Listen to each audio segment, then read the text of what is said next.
Yes, yes, yes. This is Gonat's voice. We are back again. I'm MCOGB, and once again, I'm with my brother Chairman OJ, aka Mr. Semi-Finalist.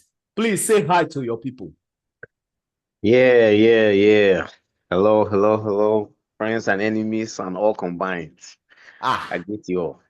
I don't know how you are able to stay positive when Arsenal just lost at home. I have a lot of questions for you, a lot of bullet points for us to discuss today, right? Yeah, And we are going to break it down. yeah. First thing first, let's address the first half. What was that early goal? That goal, the 40 minutes. Are you kidding me? Was Arsenal sleeping? So is it that Arsenal was sleeping, or is that PSG is just too hot for Arsenal to hold? Yes, please. I mean, it was a very interesting game of football. First off, you want to give credit to PSG because they played an amazing style of football and they deserve to win. But coming off the first goal and like the first attack, and you have that, it raises a lot of question because we're all supposed to be like the most defensive and the best defensive team in Europe. So it raises a lot of questions, a lot of eyebrows, and from what I saw, it literally was something I've seen numerous amount of times. Like even during the preview show that I was watching earlier on, you could see that they made a conscious effort to say that PSG have a style of play where they use the midfielders, like they use the midfield of Vitinha and João Neves or Fabio Ruiz more. It was Fabio Ruiz's side. They draw you out. So they draw you out and they drew the Arsenal midfield and the defense out. And then you have Dembele, who comes into the midfield, who at that point, that's where you have Declan Rice. Declan Rice is supposed to cover that because if you understand that goal, Dembele just literally picked up the ball from the halfway line. He ran to figure out who am I going to pass to, and then he went past to Kvaratskhelia, and then Kvaratskhelia, you know, with outside of the foot, assisted him. Boom, 1-0, just like that. And if you can see going forward in the game that they tried that so many times, but I think we were able to like stop them because we kept realizing that Nunes always would get the ball and then he's trying to play diagonal to the midfield so that somebody takes it and runs. So that was their tactic. But yeah, they caught us earlier on with that, and then we're really never able to really, go on from there. But yeah, Okay, so just so I know, the reason why you are wearing dark shades for this particular podcast is because you've been crying, right? we That's why you collect, we want us to see collect, we your collect. eyes. They cannot. My enemies cannot see my eyes. They don't deserve it. Only when I'm a winner. My enemies Okay, cannot see my eyes. I mean, they okay. know themselves. TJ, Wuslat, many of them, they know Call themselves. out their names there. Yes, Call out their names there. Luna, Suraju, many of them, Izumebi, all of them. There's a lot Thank of you. them. Don't worry, it's Thank a lot you. of them. Yes. Okay, so now let us think about this critically. For that first goal, do you think if Partey was in that midfield with Rice, do you think we would have considered that goal?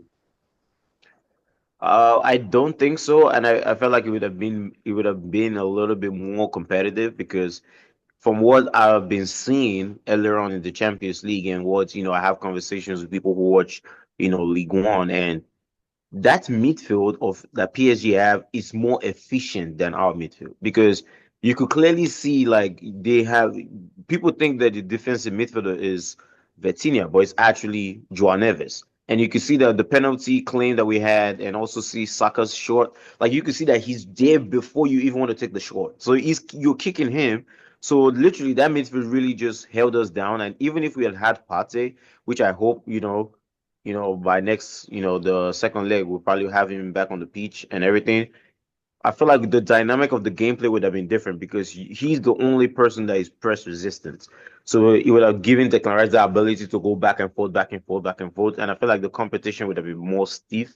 But I just have to hope to the next game. But at least, 1-0 is a very it's a result, but I was hoping for a draw. And I feel like that would have like been pretty decent for us. But yeah, Pate was a very big miss for today's game. You were saying you were hoping for a draw. There was a time that it would actually look like it was a draw. That Yeah, Merino's goal, before yeah, VAR analyzed it and said that, oh, it was offside, right? I yeah, know Arsenal fans, I'm also an Arsenal fan. I got super excited with that opportunity.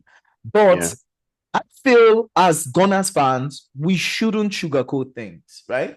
First Yeah. thing first, we bottled the Premier League. Liverpool has that. This is the Congrats to only them, by the way. golden Congrats to egg, Liverpool. But yeah, golden. Thank you. This is the only golden egg, golden thank you. goose. You be Liverpool fan. No, no, no, no. That I'm thanking you for bringing that input. Now you know now. You won't bring Yeah. a problem in the fine. So finally, this is the only golden goose, golden opportunity, or golden egg that we have, right? Yeah. So we need to nurture it.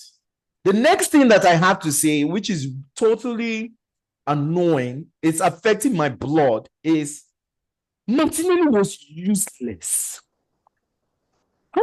Sorry. I Martinelli, I do No, not that's like a that. very fair But assessment because I probably would have used worse language, but yeah, I'm just trying to yeah, be yeah. very I nice, understand you. right? I'm there. I'm there with you. I've known Martinelli from the beginning of his career. Like I've No, more been that time. Not I've small been an picking. Arsenal fan since more than Way two back. decades, Not right? so. It's funny enough, it may be going to 3 decades, but let's not discuss about it, right? Let's not go there. But the point is, he could have done better. It was like every time he held the ball, he didn't have initiative. He didn't have the motivation to take on players, to dribble, to try and create opportunities. Saka, once or twice, you could see Saka trying to, do something, right? Martinelli did not look like a proper winger. He didn't even look excited, like, okay, this is our home. I'm going to be taking the game to him. So now the Yeah. question I have for you is, I'm getting a little bit emotional if you're noticing. No, no, no. Yeah, go The ahead. Go question ahead. I'm I'm with having you. for you is, do you think if you're a Teta for the next game in France, in Paris, do you think you're going to bench Martinelli? If yes, why? If no, why? I don't. Mm, I don't see him benching Martinelli because we don't have any other option, and so I see Martinelli playing. So, but I think the thing with Martinelli that we all as fans, and I think I've been critical about him, is like he has a one style of play that you can't play that. Even the particular teams in the league that would play teams like that, maybe Ipswich or the lower teams, no disrespect to them, like you cannot continue playing like that and then expect to be elite. Like literally the chances that he had today, right? I kid you not, I had a conversation with my friend. I kid you not, if it was somebody who was like a Rafael or someone like you're putting that in the top bin, you keep having to do this ground finish, and everybody knows you for that. This is the Champions League. PSG have done their studies. They have an elite coach, and you have elite hungry players, and you have to show how bad you want it. Like they could have decimated us with like the scoreline would have been different, but we had chances of our own. But the problem was that we were not finishing our chances. Like that's a chance that you put in at the top corner. Like, so many of them like that. Even when he dribble past like Hakimi a couple of times, like it wasn't really on no threat. And he always has this thing where he looks down when he's dribbling. Like he's not confident. You know what I'm so that for me is very worrying. And it then shows that during the transfer window, we have to strengthen both the left and the right and the central attacking role for Arsenal because that was very very worrying, and especially since he's feet, he had a couple of goals in the semifinals, so he had a goal and he played a little bit well, but it's kind of it's really showing right now because this is where you're supposed to turn up. Like we don't expect you to be fit all game long or perform all game long, but when those chances come to you, you have to be able to put them away. So I think yeah, he's gonna play, but I think that we have no choice, and like he cannot keep playing like this. But like I understand your frustration with like him and the way he plays, but his numbers are not even good. He's not producing like he's not had close to 10 goals this season. I don't think so. So he's struggling, and the confidence is not there. But I just generally think from what I saw that the whole team did not show up today. That's what I was gonna ask you next. I was like, from my point of view, like this is a semifinal of the Champions League, and I could see that we did not turn up. Yeah, this is a different PSG side, and we PSG are expected to pretty go far in the tournament and do pretty well. But so as we beat Real Madrid, And if you're not been in Real, like you've been in Real Madrid for a purpose, you're not doing it just because. So I was gonna ask you, who are the big players that you think in this team that like particularly today that did not really show up? Oh no, so to your point, I totally agree with you when I say none of the players lived up to expectation, Yeah, right? I know Saka tried to do something here and there, but I mean, Saka is supposed to be star boy. I expected more from every single player. There were times where Merino did some cool hold up play, but what I noticed in the whole team was at one point in time, their whole morale was down, right? That's not yeah, the morale of I'm playing at home. It was almost as if they could not wait for the game to end. They were yeah, contented with 1-0. Like, let's just get through this, right? But that's the mentality we're supposed to have, especially when we're playing at home. You score me, I'm like, I'm putting in two, right? It's yeah, our home. And you see, forgive me, I have to make this reference, right? Real Madrid, we flogged them first leg. During the second leg, they weren't winning. But if you could see the way the players were going to their fans and were raising up their hands, morale, they were trying to believe till the end, right? That they could do something. yeah, We didn't have that. We didn't have that. It's almost like we even defeated ourselves before the game ended. yeah, And yours truly, PSG, see, I don't sugarcoat things. PSG played beautiful soccer and they could have scored more goals. They had the opportunity that hit the bar, right? yeah, They had more opportunities than Arsenal, right? If you even look at it, let's say the first half, the first let me say first 25 to 30 minutes, PSG dominated, right? It yeah, was the later half of the first half. That's when it's like we woke up, right? Then second half, we came back. I was thinking we're going to continue from where we stopped towards the end of the first half. And it was more like they just did a thing or two and they went to sleep. PSG controlled the game. For an Arsenal team that over the decades, if for anything, we are good at controlling the game even when we lose. We didn't have that control. yeah, So Ateta has his work cut out for him, right? And if I were a betting man, in fact, I'm not a betting man. Let's not go there. Let me just advise you. If you are a betting man, do not bet that second leg. that's a very risky game, but Yes. Yes, big it risk, is. big reward, but that's a very risky game. No, Yeah. it is. It is. Yeah, but I think with the thing with the team, I just felt like, there's a period in time, and I've been calling this out for a while now because I'm more critical of the points that I'm seeing that the players need to improve on. Like Yeah. I've been saying the same thing about Saliba, and he almost had the same moment again today. So it's like, at what point, do we notice that if not for the fact that that was not exploited, and also there's a thing where we started playing a lot from the back, and Yes. then you can see Raya leave his post on so many occasions, and I'm like, these instructions are being told to the players by the coach. So obviously they're carrying out his philosophy and his vision for how the game should go. But for me, I'm not comfortable with the fact that they playing like this is a regular game. This is the semi-final of the Champions League. It's like to play good in this game. It's not about party. Yeah, he was a very huge miss in our gameplay, and Declan Rice didn't play all that bad, but he had to play a position that he really hadn't played in a while, and he's more of like our attacking. We depend on him for attack. So the game was cut out for itself in the way of like us not having our main players. But I just did not like the way Saliba was being exposed. Kiwior, I kind of expected that. Timber also, he had his work cut out for him because Kvaratskhelia was like amazing. And then Dembele, because I've seen PSG do that exact same thing to Liverpool.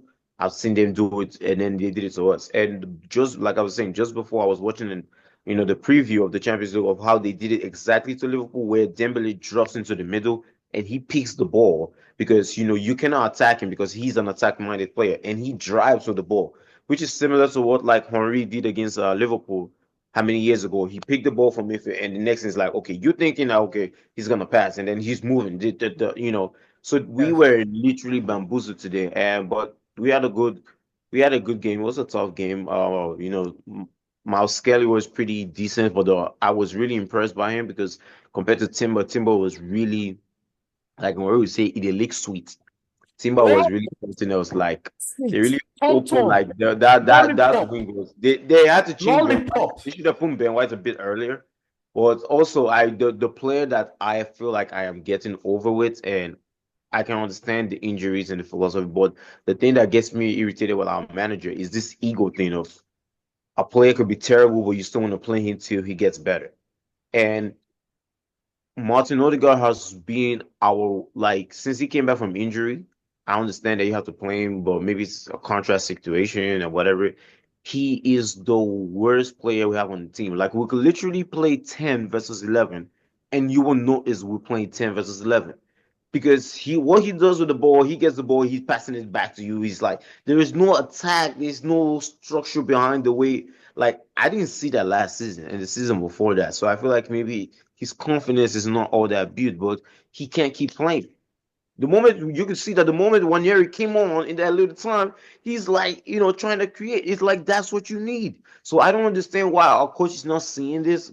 He's planning more. And if you understand in our game today, we were looking for the set pieces. Like I know that we're dependent on that now. So we're Yeah. like a set piece team. Like we without the set pieces, we can't score. So at the end of the day, you cannot blame that on we don't have this player, we don't have a striker, we don't have like you chose to play like this. So whatever outcome, you have to deal with it. So I just hope that we have a very good game. Come, I think it's next week, Wednesday. So I hope we have a I don't very know if it's next week, but whatever the case may be, they need to prepare. And I'm yeah going to tell you one fact that you may not like based on what you just said. There's nowhere in heaven or earth where yeah Waneri is going to be benching Odegaard. Even with Odegaard limping. No, no offense. I'm just telling you. yeah. The But thing is, the thing is, when you have a star player, right? And this same mm, thing happened with Pep and KDB.